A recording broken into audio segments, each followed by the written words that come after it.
So I'm on a mission this month to show you how you can take a boring dresser that you find every day on Facebook Marketplace and turn it into some major profit. Follow along. Hi, I'm Kara with Lemons to Lemonade Furniture. I'm a crazy busy homeschool mom who hates credit card debt and does everything I can to stay out of it, and that means flipping furniture. Come join me out in the garage and I'll show you how it's done. So I found this basic run-of-the-mill dresser on Facebook Marketplace. It was in really good shape, not very much to repair, very well maintained. It doesn't have a maker's mark on it, at least not one that I could find, or dovetail drawers, so most likely it's just a mass-produced piece. I thought that this was solid wood, but I'm in for a bit of surprise later down the road. You'll have to just keep watching. I paid $80 for this originally when I purchased it.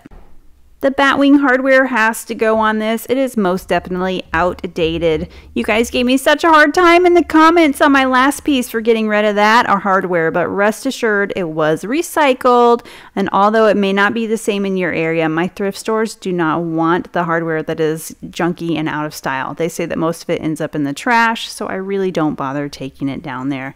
Everybody wanted me to take that hardware to the thrift store. I'm sorry, they didn't want it either, but I hope it makes you happy that it was recycled.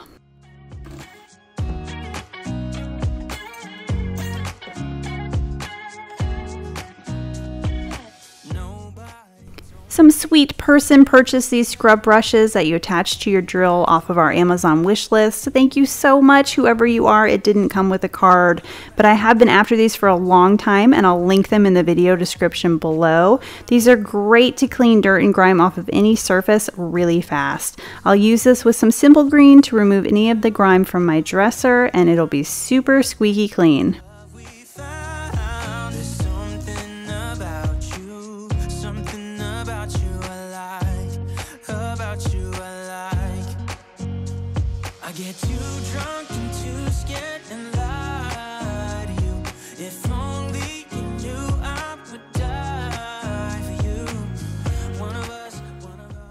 It's always fun to see if anybody left anything behind in these old dressers that I picked up, but not today. Just a few cobwebs, but this was in really good shape. Whoever had this definitely kept it clean.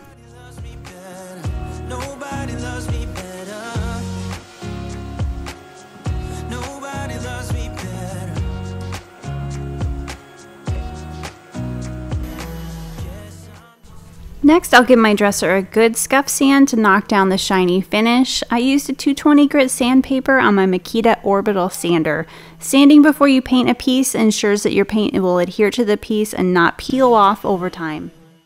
I sanded down the body of my entire dresser, and now it's time to work on the drawers. I'm not going to use those ugly batwing pulls on this. They're definitely going, so I need to fill in all the holes just in case I can't find the right size hardware to fit those holes, because I don't know where I'm going in that direction just yet. So I'm going to use my DAP plastic wood fill, and they put the top on upside down, which is why I've got to hold it like that. But it's a really good consistency, and it contains natural wood fibers, so I'm liking this product a lot and filling in all my holes or dents and scrapes on pieces of furniture.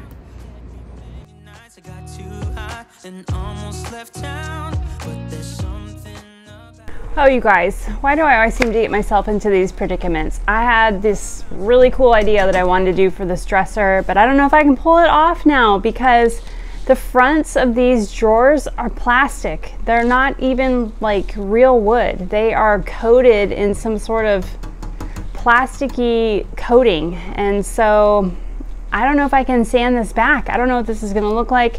This is totally not my vision for this project, but stay with me. I don't even know where we're going as of now, but we're going to get somewhere, and we'll see what that turns out looking like. I don't know, guys. Hang on. So I scrapped plan A and I had to come up with a totally different plan B. Originally I was going for a boho design with this dresser, but since I can't sand these drawers down to bare wood, we're going to go for more of an industrial vibe. Be sure to stay tuned to the end. You are not going to believe what this turns into.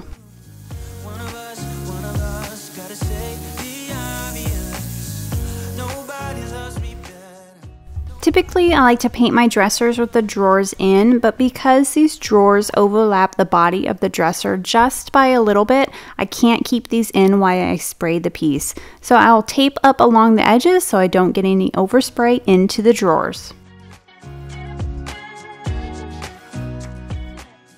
I've chosen to go with the Melange color of Apothecary Gray. This is a mineral paint line based right here in Texas. I have been really anxious to try this one, and I've got the perfect piece for it today because this is going to be totally rustic, industrial type of vibe that we're going to go with this one.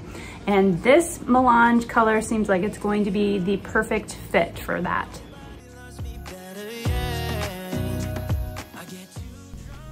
I loaded my Melange paint in the top of my gravity-fed HVLP spray gun. The Melange paint had beautiful coverage. It went on silky smooth through my gravity-fed spray gun. I applied 2 coats for total coverage. If you want more information about my spray gun or the compressor that I use, all the details are in the description below.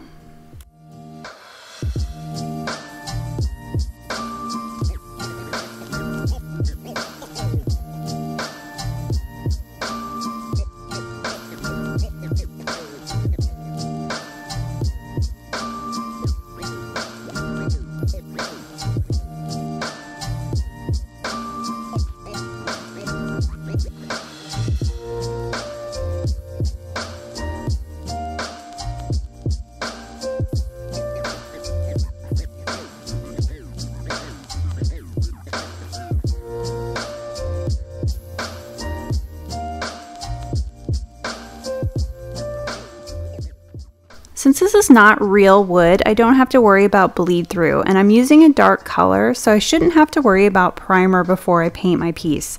I like to use this little pizza box trick, or I cut up an Amazon box when I paint the edges of my drawers.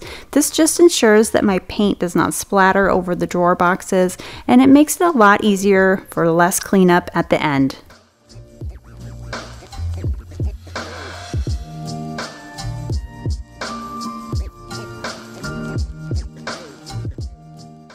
For my top coat, I like to use Helmsman Minwax Spar-Urethane. I chose a clear gloss finish for this dresser. This product dries to a diamond hard finish once it cures, and it works beautifully in my spray gun. Once I had this loaded, I add just a little bit of my gray paint. I was scraping the very bottom of the jar for any leftovers of this. Adding a little bit of paint to your color, especially when you use a darker color, will take some of the cloudiness out of your top coat finish. Typically, I would have used a little more paint in this top coat mixture, but I had to get by with what was left in my jar.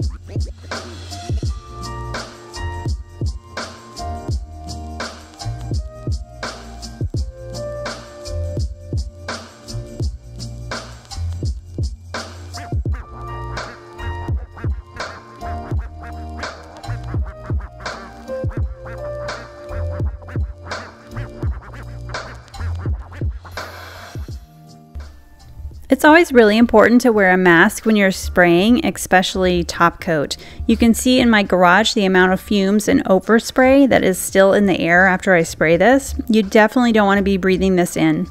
If you like the masks that I wear in my videos, there is a link in the video description, and you can enter the code LEMONS on their website and you'll save 10%.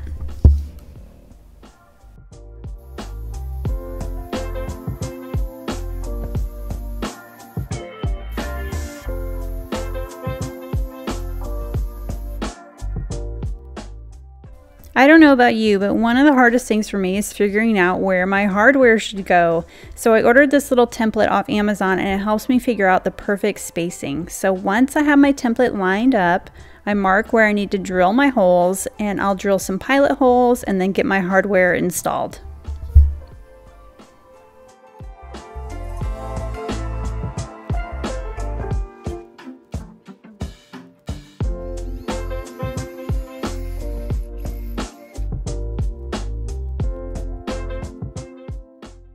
I found these poles on Amazon. They're called wire poles, and I think they added to that industrial feel that I was going for with this dresser.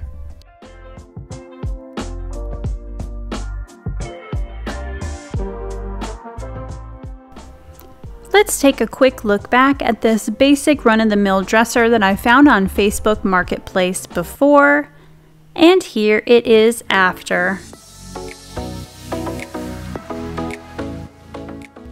I hope by now you've enjoyed this flip and hit that subscribe button. I definitely appreciate you all being here. This dresser gave me a bit of a challenge. It did not turn into the boho dresser that I had envisioned in the beginning when I purchased this, but in the end, I think it turned out pretty cool and gave me a chance to try a different style. Everybody always wants to know what my pieces sell for in the Dallas area, and I'll tell you on this one, I did sell this one on Facebook Marketplace. Took me about 48 hours and I sold it for $450. It's not a bad profit. I'm definitely pleased with that. Thank you so much for tuning in, and I look forward to seeing you next time on Lemons to Lemonade Furniture.